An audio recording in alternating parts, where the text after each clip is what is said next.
y es Min con Jesús, América Latina. Señor mío y Dios mío, creo firmemente que estás aquí, que me ves, que me oyes. Te adoro con profunda reverencia. Te pido perdón de mis pecados y gracia para hacer con fruto este rato de oración. Madre mía Inmaculada, San José mi Padre y Señor, Ángel de mi guarda, intercedan por mí. Estamos a pocos días de la Semana Santa, a pocos días de revivir esos misterios centrales de nuestra fe. Y no sé si le pasa también a aquellos que están haciendo este rato de oración, estos 10 minutos con Jesús, pero tengo muchas ganas, hambre de poder revivir esos momentos desde tu entrada triunfal en Jerusalén, esos momentos de la Cena del Señor, de la Pasión, y finalmente poder verte en esa resurrección. Y ahora tenemos esa oportunidad de prepararnos, aunque a lo mejor ya lo hemos hecho, nos hemos venido preparando desde que empezó la Cuaresma, o a lo mejor nos hemos dormido un poquito, pero todavía quedan unos días para estar preparados, para estar listos. Y en el Evangelio de la misa de hoy, el Señor tiene un diálogo, una conversación bastante profunda con los judíos. En aquel tiempo, dijo Jesús a los judíos que habían creído en Él: si permanecéis en mi palabra, seréis de verdad discípulos míos, conoceréis la verdad y la verdad os hará libres. Son unas palabras con un contenido profundo, porque es casi como una promesa. La verdad os hará libres, nos hará libres. ¿Y qué es esa verdad, Señor? ¿Y cómo es posible que la verdad nos haga libres? ¿Ya somos libres o acaso no somos libres? Es lo que luego le van a refutar los judíos. Le dirán, pero nosotros no somos esclavos, nosotros somos libres, ¿cómo nos dices esto? Y no lo entienden. Y creo que este pasaje del Evangelio de San Juan podría ser mejor entendido si recurrimos al libro del profeta Daniel, que es la primera lectura de la misa.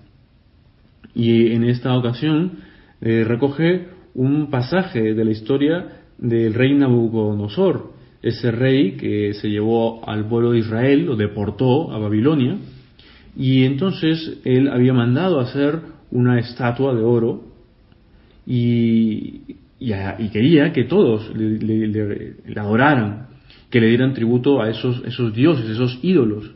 Y había 3 jóvenes, Sidrac, Misac y Abdenago, 3 jóvenes israelitas, valientes, coherentes con su fe en el Dios de Israel, que se negaron. Y entonces los llevan a la presencia de Nabucodonosor. Y entonces Nabucodonosor les dice: es cierto, Sidrac, Misac y Abdenago, que no teméis a mis dioses, ni adoráis la estatua de oro que he erigido. Y entonces los amenaza. Les dice que si no adoran esa estatua, van a ser arrojados inmediatamente a un horno encendido. Y digamos, como a modo de burla, le dice: a ver, ¿qué Dios los salva? Y estos 3 jóvenes nos dan una lección de fe, porque este rey no andaba con bromas. Quería matarlos si ellos no daban adoración a esos ídolos. Y entonces le viene la respuesta de estos jóvenes. Dice: a eso no tenemos por qué responderte. Si nuestro Dios, a quien veneramos, puede librarnos del horno encendido, nos librará. Y aunque no lo hiciera, que te conste, majestad, que no veneramos a tus dioses, ni adoramos la estatua de oro que has erigido. Y entonces Nabucodonosor lo hace, los mete en el horno, los amarra bien, y entonces, pensando y además con mucha crueldad dice que ese horno lo enciendan 7 veces más, o sea, que no quede nada de ellos, no haya manera de escapar y que sufran mucho.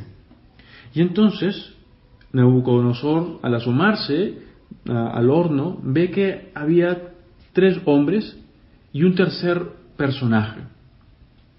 Y entonces pregunta: ¿qué es esto? ¿Por qué hay 4 hombres y yo he metido a 3? Y entonces resulta que era un ángel el que estaba allí con ellos Y entonces Nabucodonosor, sorprendido por este hecho sobrenatural, lo saca y entonces tiene, no diríamos una conversión, pero sí queda sorprendido y dice: bendito sea el Dios de Sidrac, Misac y Abdenago, que envió un ángel a salvar a sus siervos, que, confiando en él, desobedecieron el decreto real y entregaron sus cuerpos antes que venerar y adorar a otros dioses fuera del suyo. Es la fe la que les da esa valentía, ese no tener miedo a la muerte, no tener miedo al dolor. Antes prefieren morir que defender su fe, que apostatar de su fe. Y es que me acuerdo de unas palabras que repetía un santo joven italiano, que se llamaba Domingo Savio, Santo Domingo Savio, que fue, diríamos, alumno de San Juan Bosco, de Don Bosco. Y este joven siempre repetía: antes morir que pecar. Qué bonito propósito, tal vez para esta Cuaresma. Aunque uno puede pensar, pero yo a lo mejor me caigo, a lo mejor vuelvo a pecar, o siempre me confieso de esto, todas las semanas o cada mes. Pero siguiendo ese ejemplo de Domingo Savio, siguiendo ese ejemplo de esos tres jóvenes, pensemos que no nos va a faltar la ayuda de Dios.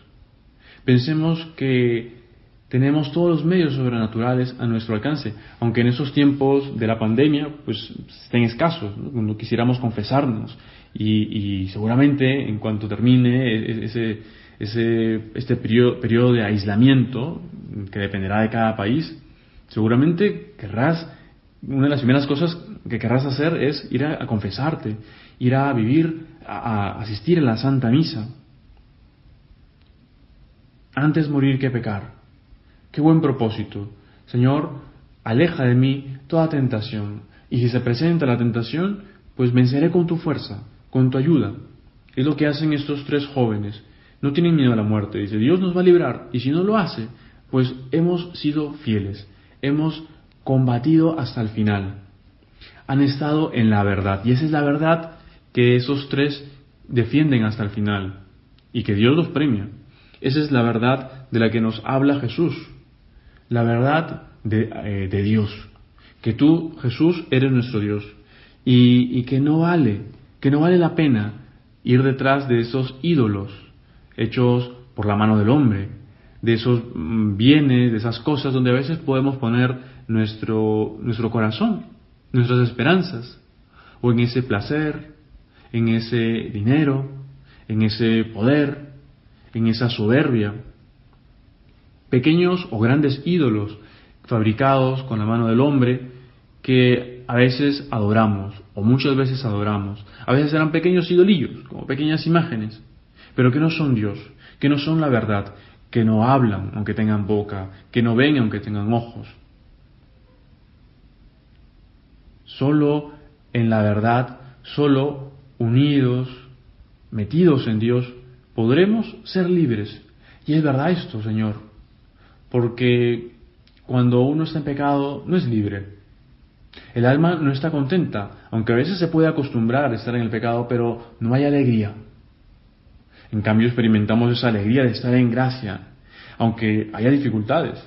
Ahora mismo, Señor, que hay muchas dificultades, que no podemos circular libremente, que tenemos que a lo mejor ir midiéndonos en los gastos, incluso del internet, ¿no?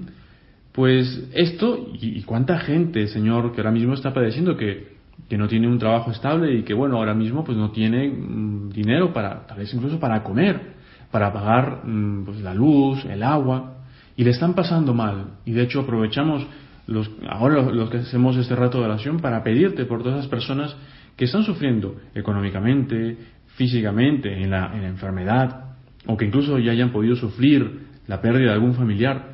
Te pedimos por todos ellos, Señor.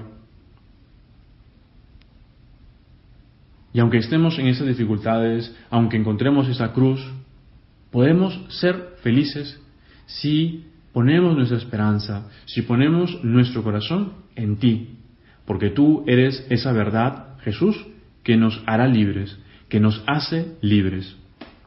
Te doy gracias, Dios mío, por los buenos propósitos, afectos e inspiraciones que me has comunicado en esta meditación. Te pido ayuda para ponerlos por obra.